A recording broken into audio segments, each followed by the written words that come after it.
Good morning, Edgewood Golf Shop. This is Greg. Yeah, Greg. I have a really kind of a dumb question. Oh, no, sir. No such thing as a dumb question. Well, I had a little accident the other day. Played golf, put my shoes on the top of my trunk in the parking lot, left them on there, and drove away. I found them. Thankfully, I found them, but there's a big hole in the bottom of them. Is there any chance that FootJoy will replace those for free? Click. Matt Cook. Have you heard such a story in your life? Yeah. Today. I've had some unusual warranty requests, but no, I have never had a shoe request because my shoes fell off my vehicle. We went away from the Tea Time story for 1 week because we have a special guest with us today who may happen to be able to answer that question. And I'm going to give his phone number out really fast here so you can call him directly so you don't have to call me. Just kidding. Mr. Chris Smith, who is a Territory Account Manager for FootJoy for the Minnesota and Dakotas, joins us live, Matt. We have we're in our Studio B, live Studio B, which is new and improved from the last one. I love this. You know, I just wish they would pay the heat bill here, but other than that, I love this venue. And we have a special guest. Chris, welcome to our podcast. Greg, Matt, thanks for having me. How's your spring been going so far? Well, I'm longtime FootJoy rep, part-time psychiatrist, because a lot of my customers, kind of like you, are spending some time on the psych couch this spring because it's been such a tough weather year. Well, we'll get going here soon, but we have Chris here who is actually lives in Minneapolis. We're lucky enough that once every 4 years he makes a special trip out to see the Dakotas. He obviously waits until I'm halfway underwater so he can actually see what it looks like, and I won't see him again until my retirement party, which could happen earlier than I wanted to, in maybe 5 or 6 years. So we welcome Chris. Let's talk a little bit about let's talk about shoes. Chris is into shoes. Tell us what the biggest mistake people make in shoes. Wrong size. Yeah, more than half the population walks around in the wrong size, and I think a lot of that has to do with you go to shoe stores nowadays and there's not much service. So if you can get to a shoe store that actually people measure your feet still and take the time to fit you properly, it'll make a big difference. Because obviously I'm a little biased towards FootJoy, but there's a lot of good shoes on the market, and when people have an issue with a shoe, it's usually fit. It's usually not the shoe's issue. It's the person didn't get the right size. So is there a direction that they usually make the mistake? Is it too big or too small, or is it kind of all over the board? It's kind of all over the board. I'll find that a lot of times with shoes, a guy will want it too wide and too big because if he feels like he feels any pressure on the side of the foot, he wants to go wider. But on the other hand, I didn't know this till I moved to Minnesota and the Dakotas. There's a lot of hockey players who like to wear shoes that are probably too small for them because they like their skates tight. So State of hockey. How are the Wild doing? Oh, never mind. Bad question. So I've heard this before. This could be a myth, right? Because I fall asleep sometimes and catch the middle of conversations at times. Is there a time of day specifically or that you should try shoes on? I've heard it should be later in the day, or is that right or wrong? No, that's exactly right. So if you've ever had your foot measured on that metal device, it's called the Brannock Device. It's a company that makes it. Bless you. And it says right in there, you can't always, if you're buying shoes Correct. in the morning, you're buying shoes right. in the morning. But if you're on your feet all day, your feet are definitely going to swell, and they'll be a little bit larger at the end of the day than they were when you woke up in the morning, for sure. So okay, and I've heard of this before too, help me out a little bit. We should wear the same pair of shoes every day, all day, as much as we possibly can until they wear out. Is that correct? Should we have more than one pair of golf shoes? I would say absolutely. I mean, on your end and my end, we should have like 7. But I've heard rotation. Is that fact or is that old school? No, rotation's important because most shoes, there's a lot more shoes that are not leather day, but if you have a nice pair of leather shoes, even on the driest day, perspiration from your foot will absorb into that leather, and it could have been dry all day, but when you take the shoes off, they are damp inside from your perspiration. So you need to let those dry slowly, or if you wear that same shoe day after day after day, it's going to wear out a lot faster than if you rotate your shoes. So, if you're someone that plays 10, 15 rounds a year, one pair of shoes is probably enough. If you play 30, 40 rounds, you're playing 3 times a week, you should probably have 2 or 3 pair at least. Okay. When you're talking about even shoes, the one thing I'll have some people come in, maybe they're newer to golf, and they might say, well, I don't play a lot of golf. Do I need golf shoes? What's the importance of golf shoes? And so I don't think they even quite understand as far as that those also can enhance performance as well. What is it within golf shoes as far as that may actually enhance your performance? And specifically FootJoy here. Thanks. Well, beyond the traction aspect, if you just wear flat-soled tennis shoes, the odds of you slipping are quite a bit better. But FootJoy does some biomechanics studies with University of Massachusetts Amherst and at MIT. Our company's based out in the New England area. And when we go to sales meetings, they show us this stuff with the correlation between traction and pressure points on the ground and power in the golf swing. And if you're slipping and sliding with your feet, you're losing power. Which most people want to hit the ball farther. I mean, you two are golf professionals, you give lessons, that's probably the most common thing is people want to hit it farther, right? So if you're slipping around, that's going to cost you. It'll also cost you some accuracy. That's from a performance standpoint. The other thing is golf shoes go under a lot more duress, and they get exposed to a lot more things than just a normal street shoe would. Wet, rocks, whatever, if you hit your ball in the bushes, you're going into some areas where you wouldn't normally take a street shoe, for instance. So that's important. Support and stability. For me, I'm a little old school. I like a firm ride. I like it to be firm and stable and supportive. Other people, they want it soft and cushy. It's kind of like when you go to buy a pair of running shoes, you'll see the difference in the shoes. You get into those $120, $130, $150 running shoes. They're usually a little bit firmer ride. They've got better support and stability under your foot, where some of the softer ones might be less expensive. Might feel good when you first put them on, but if you're wearing them all day, your foot will be less fatigued, and your feet will feel better at the end of the day with better support under your arch of your foot. So what would be new from FootJoy this spring that we should be excited about? A few new things shoe-wise. There's a new shoe called the Fury, which just came out 1st of March. It's an athletically styled shoe, but under the hood, there's a lot of performance features. So extremely soft underfoot. I played my first round of the year last Friday afternoon, and I wore a pair, walked 18 holes. Where'd you hit it on one? Down the middle at one at Rush Creek in Maple Grove. What'd you hit for your second shot? Let me put those Furies on if he's going to go all 18 holes. No, we're kidding. No, we're kidding. If he's going to go all 18 holes. But Fury's very soft and comfortable, but it's very supportive and stable. So we kind of combine the best of two shoes we used to have into the one shoe of the Fury. And some of the tour guys I see are wearing that shoe, correct? No question about it. And that shoe does have removable cleats. I get that question all the time. What percentage are spiked versus spikeless? Our line is about 50% spiked and 50% spikeless. And when we say spikeless, they still have traction elements on the bottom of the shoe. They're just not changeable. So on tour, it's about 50-50 between some guys that wear cleats and guys that don't. The other shoe that's very, very popular on tour, you see it all the time, is what's called the Pro SL. Came out about 3 years ago, and this year's the second generation. It's a new pattern, new styles this year. Very light, very comfortable. Typically, when you get a shoe that light, you don't get much support or stability, but that has got some elements in the midsole of the shoe that it's light, soft, comfy, but it gives you great lateral stability and great arch support. So not only is Matt Cook, a golf shoe expert, he is also a golf glove expert, because FootJoy has a lot of different gloves. Anything new and exciting in the glove industry this year? And I know it's rocket science, but not rocket science.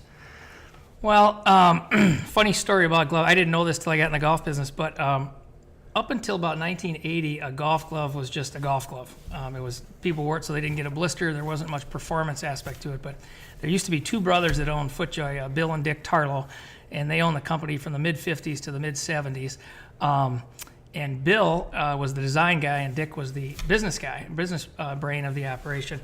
And Bill decided to, in the late 70s, decided to seek out the best leather tannery in the world and make a golf club a piece of equipment, not just something you wear so you don't get a blister.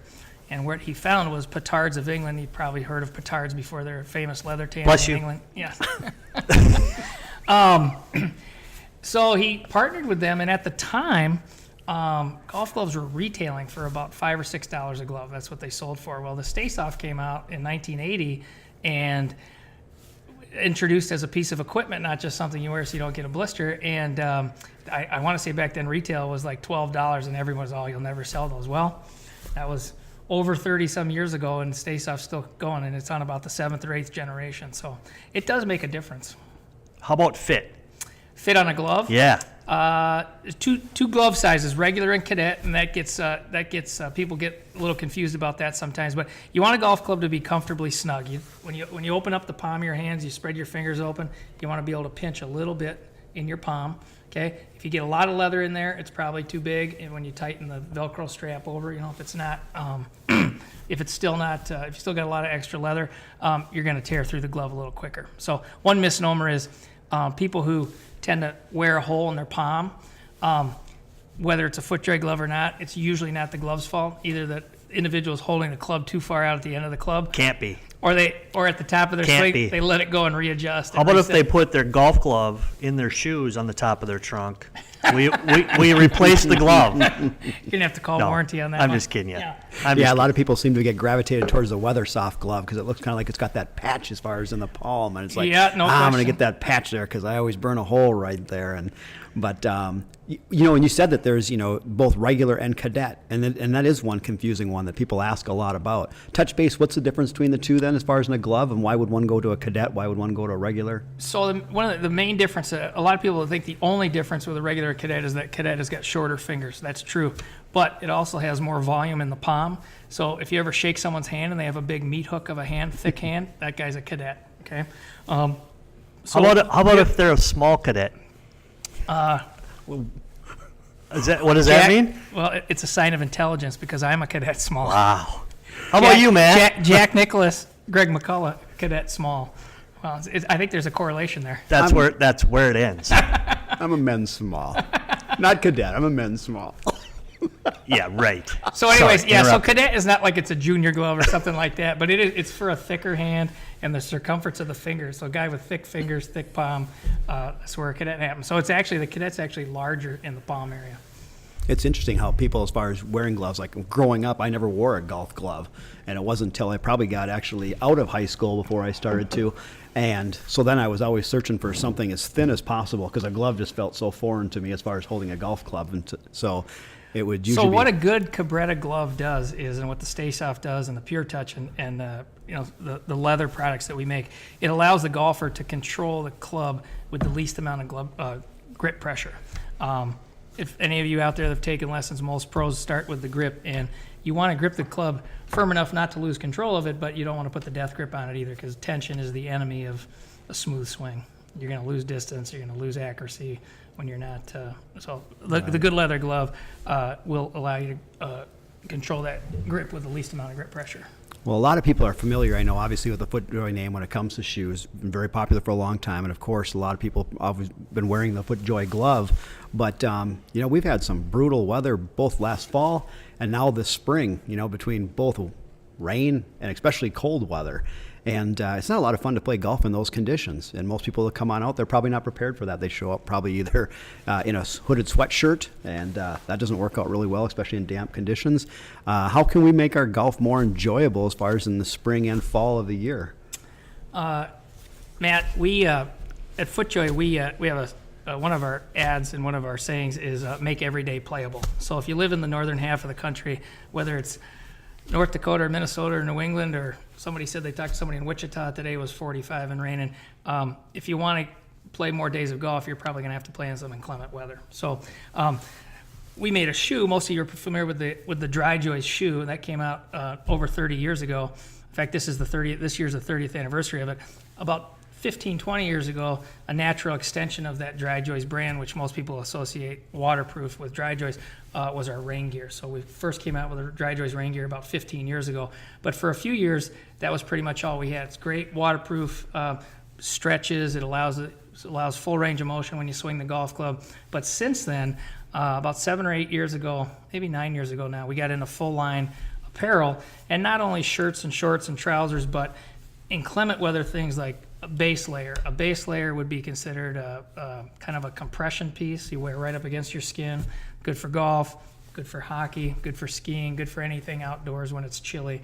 That could be either a base layer or a mock turtleneck. Usually on top of that, you'll either put a golf shirt or maybe a half zip mid layer, and then on top of that, you'll put a waterproof shell of some sort.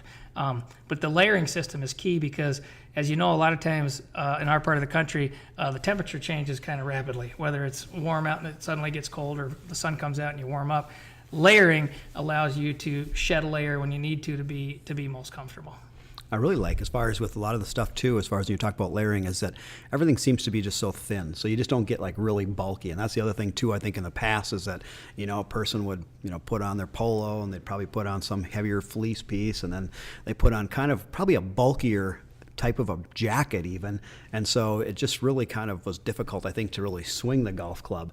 And so now it seems like a lot of the stuff you've even come out with is even coming a little bit better fit. It seems like it has more stretching properties and stuff like that. So you really can get layered up and not feel like you're bulked up at all. And so by doing so, I think this is amazing as far as the warmth that you're able to achieve. But then also, like I said, as far as just staying dry, I think it's improved just so much over the years that it's like you said, you could just about make every day, playable as far as regardless of the elements. And so we certainly need that around this part of the country. This year especially. No question. Yes. One thing is the half zip pullover category of apparel has really just skyrocketed in the last 10 years, because I think it was about 10 years ago where most golf apparel companies made the switch from cotton shirts to microfiber shirts. Well, if you've ever noticed, I remember, it used to be like 70, 72. You could just wear a cotton shirt and you'd probably be fine. But if you wear just a microfiber shirt at that temperature, it's usually a little chilly because the wind or the breeze goes through a little more. So hence the need for layering and wearing the mid layers. So you've got even the other thing that's really, I think, caught on more and more years, at least that I've seen out of our golf shop, is just the weather performance gloves that you have, as far as both for warmth and for rain conditions. Can you tell us a little bit about like those rain gloves? Sure. We have two different weather gloves. One's called the Winter Soft, it's for cold weather, and the other one is the rain glove. We actually sell probably 5-to-1 rain gloves to winter gloves. The winter glove is nice. It's got thermal insulation on the back of it, cut the wind. But the rain glove is a little more versatile, because on cool days you can still use the rain glove, but on wet days, especially if you're playing in maybe a tournament condition, a lot of high school kids buy them. High school golfers will buy them, because you don't have to worry. Gone are the days where you have to worry about having an umbrella and trying to keep 3 Cabrera gloves dry in the top of your umbrella, keeping them. The rain glove, the grip is pretty good when it's dry. It's excellent when it's wet. It's amazing how the wetter they get, the better they are. The better. It's almost like super glue that's on the grip, and you will not. And we sell them in pairs, and I've played with them both ways with pairs. You can get away with just wearing one on your on your left hand. They're sold in pairs, but for those of you that don't like to wear 2 gloves, you get just a lot of. You're controlling that glove mostly with your strong with your left hand anyway. So, but the rain gloves are very, very popular. Okay, so Matt, we have the PGA. Chris, we have the PGA next week. We're gonna run a little contest like we did at the Masters. Do a little majors contest. We'll get to that when we're done. I'm gonna put Chris Smith on the spot right now. We should have a company version and a non-company version. Just kidding. Who do you pick for your PGA championship? For the champion? Yep. Who's gonna win? I'm gonna go long shot. I like the kid who just won last week. Really? Wow. Yeah, I do. I like him. No kidding. A lot of times, the U.S. You ever see like the U.S. Open and the PGA? Sometimes you get, not that he's going to be a one-hit wonder, but sometimes you get a no-name win. Wow. That's my long shot. I'm sure a lot of people are. I think Vegas is taking Tiger, but the kid's got some. He's got a lot of confidence right now. This is how much of a long shot I believe he is, because I forgot his name already since last week. Max Homa. Max Homa. Max Homa.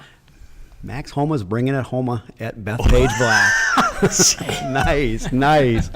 Wow, that's Great. awesome. I tell you, well, that's got to be a long shot. I can't imagine what the odds on Max Homa is. I wrote down some numbers, but not that one. So Wow, that's good. I like that one. I'm gonna actually call my bookie tonight and put a little money down on him. I can't imagine his odds. Odds have to be pretty high, I would imagine. Well, we always like to see you in this part of the country. It's nice that one of the guys from the cities will actually get out of the 494, 694 loop where they think the world is their only place. They get out here. It's like it's non-existent. We're Mars out here based on what everybody thinks about us out there.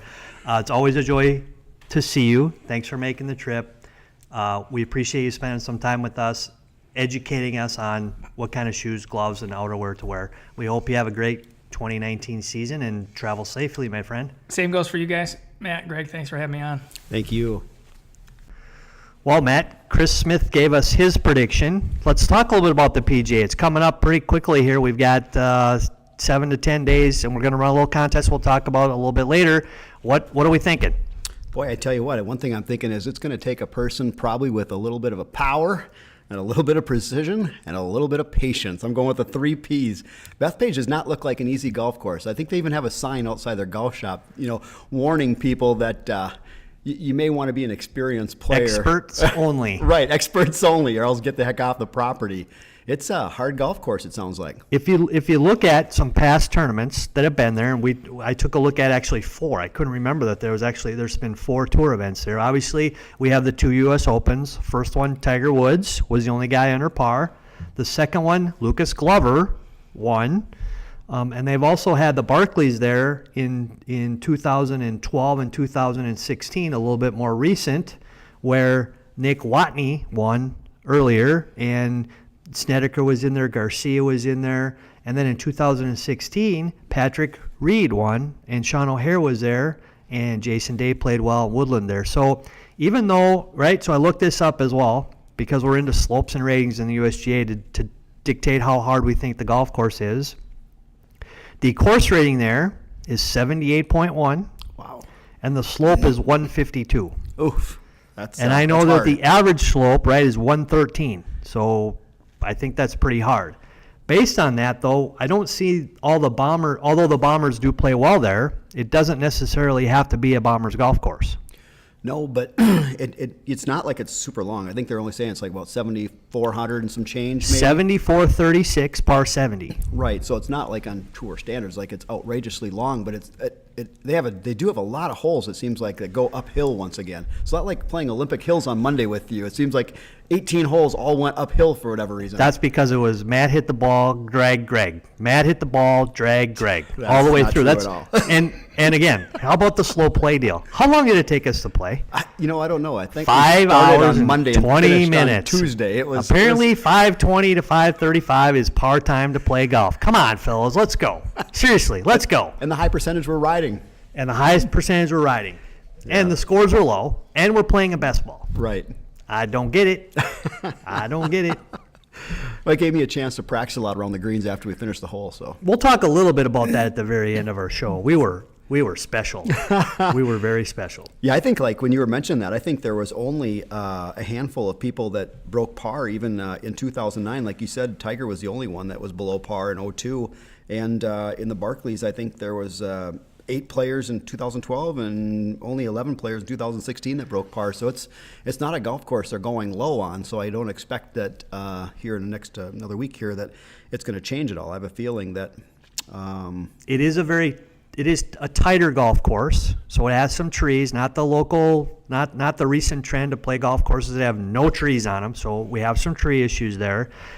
It looks like there's a lot of dog legs. Some go to the left, some go to the right. So you kind of have to maneuver your golf ball around a little. So it's just not a stand up and bomb it.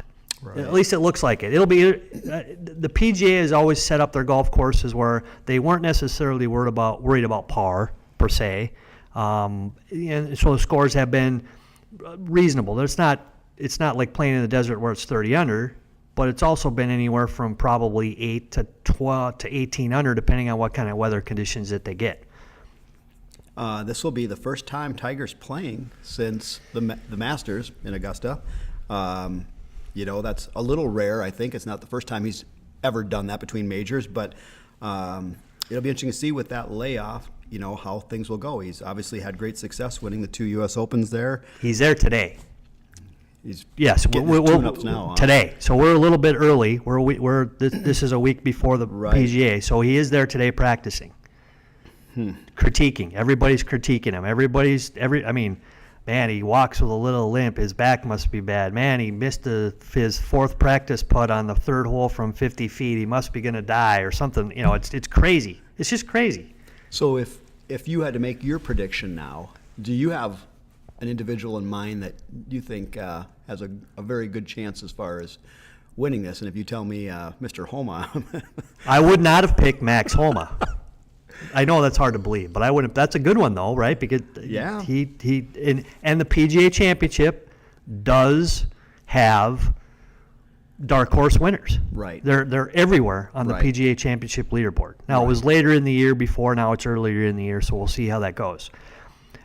Selfishly, golf related, it would be amazing to have Tiger Woods win.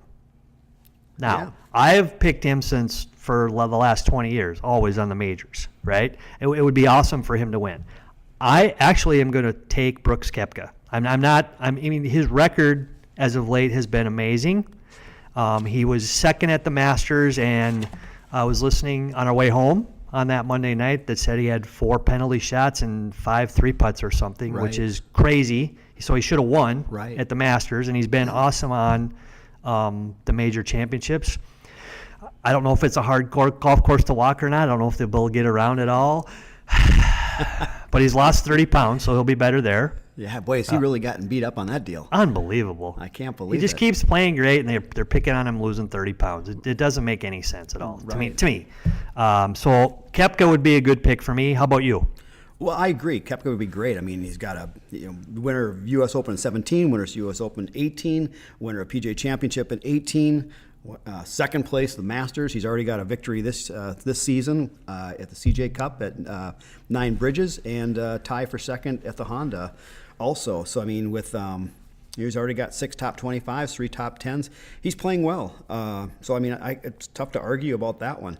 It's not one that I'd predict, but another individual that's had amazing success at Bethpage is Sergio. Yeah, absolutely. You know- There's no doubt about it. Every leaderboard, every event, he's been in the top 10 there. Yeah, I mean, he finishes second behind Tiger in his Yep. opening one. Finishes tied for 10th, I think, in 09. He played in the Barclays in 2012, finished a tie for third. So I Yep. think those are the 3 events that he played in.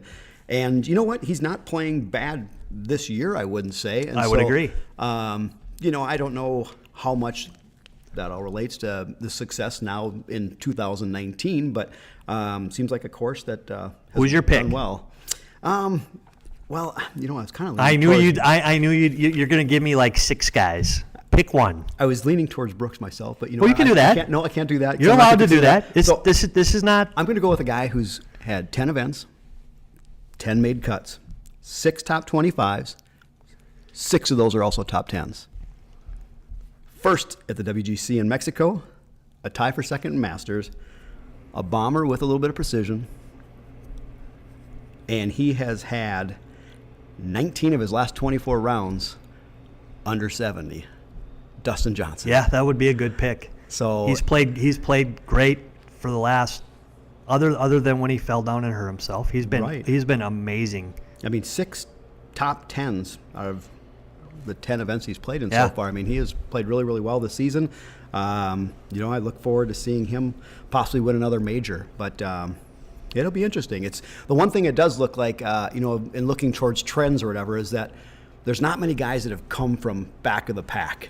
So you better kind of play all right in rounds 1 and 2 and not shoot yourself out of, because it doesn't look like it's a golf course that all of a sudden you're going to shoot 62 on Saturday and come back and pass some people. So I think that's one of those ours is one of those major events where it seems like it gets a little bit harder every day.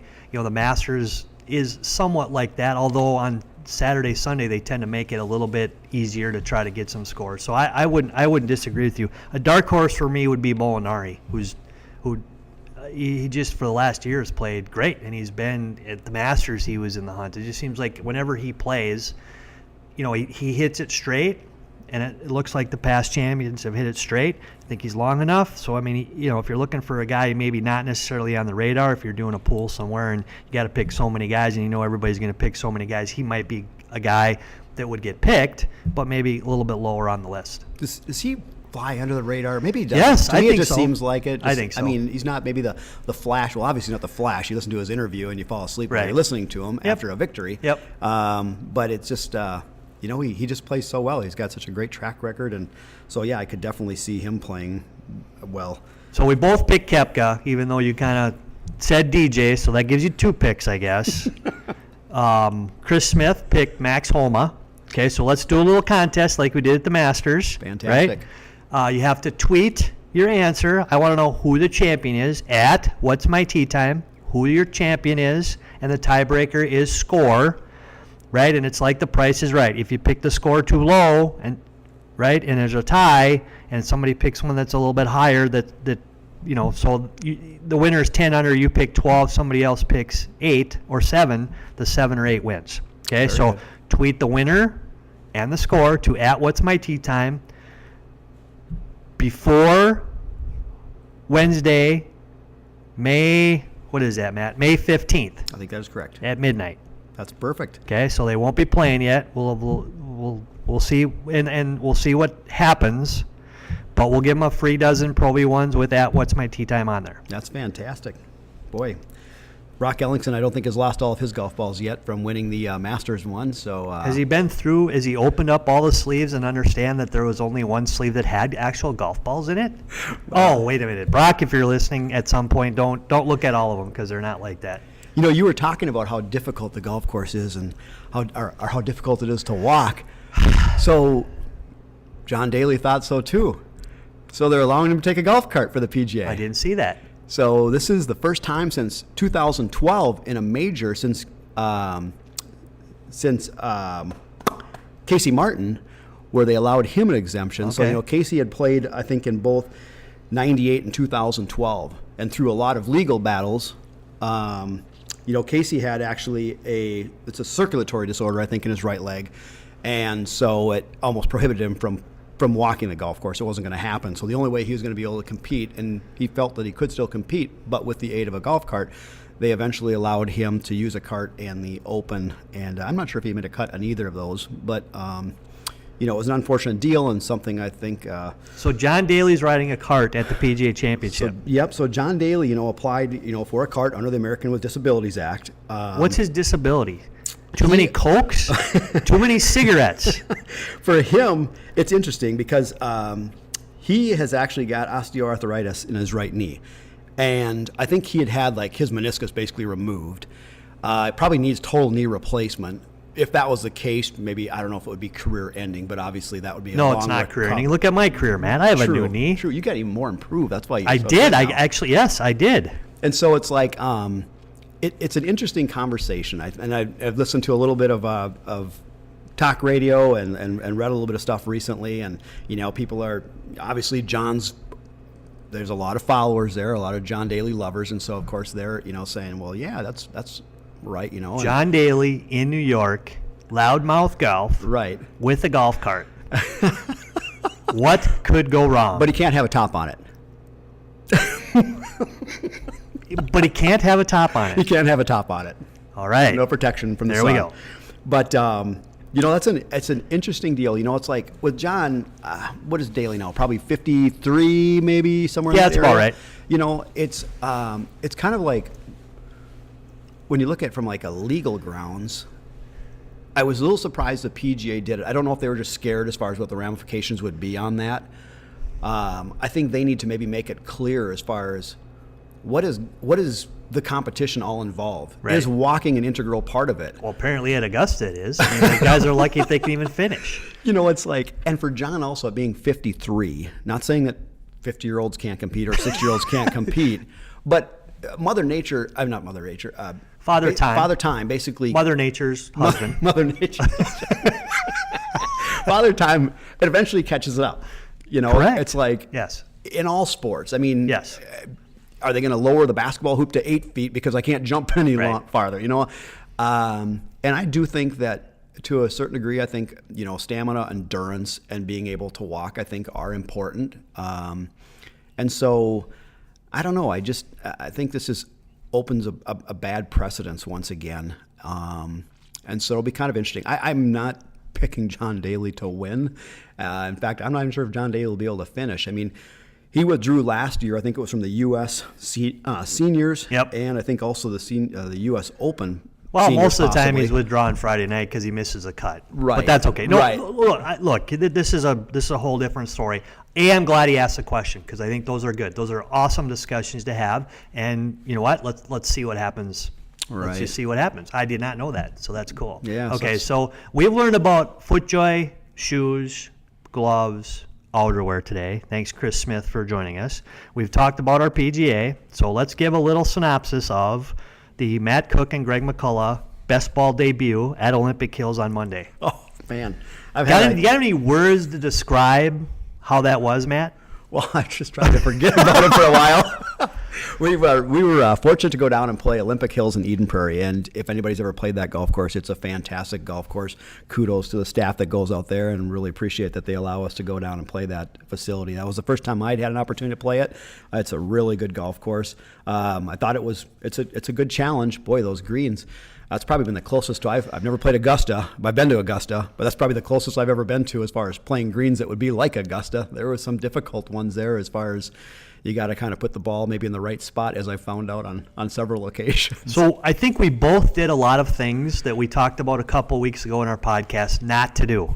Okay, so I think we were both close there, right? 2, 3, 4 chips. So this was our first golf of 2019, and it's an event, right? B, did you count how many practice balls you hit? I hit 36, and I was tired. I don't know if I got that many. I kind of go at a slow pace because I can't hit very many practice balls. Thankfully, we were hitting off mats. Right? Mats. We spent, I'm going to say I hit 10 chip and pitch shots. I hit about 20 minutes worth of putts for our first event. Expectations. What did we have any? Me and you didn't have any kind. Well, no, we didn't have any. We had a great time, which was both. That was our goals. That was our goal to do that. We played with Chris Croach from Fargo Country Club and Dan Tannehill from Kings Walk, who shot 67. And if they wouldn't have, figure the handicap playing with us, it probably would have been 61 or 60. You could tell that nobody has played a lot of golf around here for sure. Right. The scores were not bad. I'm glad it was the best ball. I'm going to tell you this, Matt. Gravity is brutal. Gravity is brutal. I hurt in so many different places during the round, and then we drove home. I could barely peel myself out of your pickup. It was amazing, and I think I'm going to use the penalty shots out of the bunker for the whole year. I had a little trouble out of the bunker. Nobody would talk to me for a couple holes. I don't necessarily tell you what happened, but it was a little. How did McFeely say it? What was his word? What was his word? I can't remember it either. It wasn't a shank, but it was close. Yeah, it was a shank. Sean Cade? It was Sean Cade. Sean Cade too, and then I laid down in the bunker and flipped it out, and nobody would talk to me for a couple holes or stand to the right of me, which is fairly doable. But we didn't finish last. No, we did not. We were close, but we didn't finish last. It was kind of, that was my first round of the year, and that's kind of what I actually expected after spending 3.5 hours in the car that morning. You hit a lot of good shots, actually. I hit a good shot. Thank you. Where was that? The only hole I birdied. You made birdie.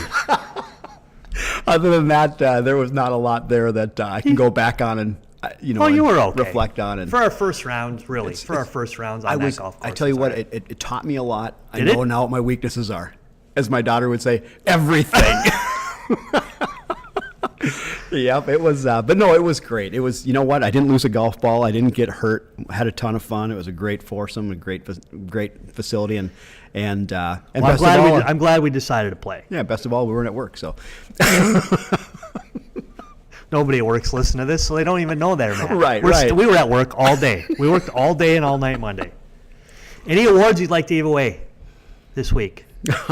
Well, you know what? I didn't even think about that, but I would give mine to probably Dan Tannehill and Chris Croach for putting up with us. That's what I had written down. Their patience was greatly appreciated. I don't know how many rolled eyes we probably saw. I was like, good Lord, what are you doing? No, it was great. They hit some funny shots too, but boy, they ham and cheesed it really well. Yes, they did. They're a good team, and they both are good players, and so that was going to fun. be my award as well for both those for hanging with us for 5 hours and 20 minutes.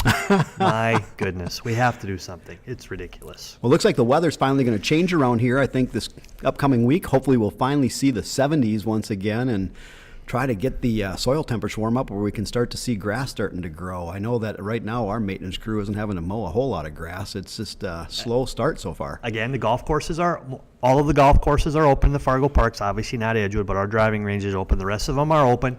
I do know, people are playing a little bit. Once we get a couple nice days in a row, I think people will hit the ground running. So, again, for our contest, PGA Championship, you need to tweet it. Don't Facebook me. Don't call me. Don't text me. Tweet it. at What's My Tea Time. I need the champion and the score, and our next podcast will be a recap. Matt, nice job today. Hey, thank you, Greg. Chris This was Smith, fantastic. nice job today. Oh, wait, Chris is already in Alexandria. I learned more from Chris today, I tell you, than he's given me throughout all the years I've known him. That was fantastic. I think what needs to happen is we need to do this podcast, and then we need to do a separate podcast under different names with what happens while we're not online. Good point. Good point, because they'll be done. Thanks for listening, everybody. Hope everybody has a great weekend and PGA Championship, and we look forward to a recap. Adios.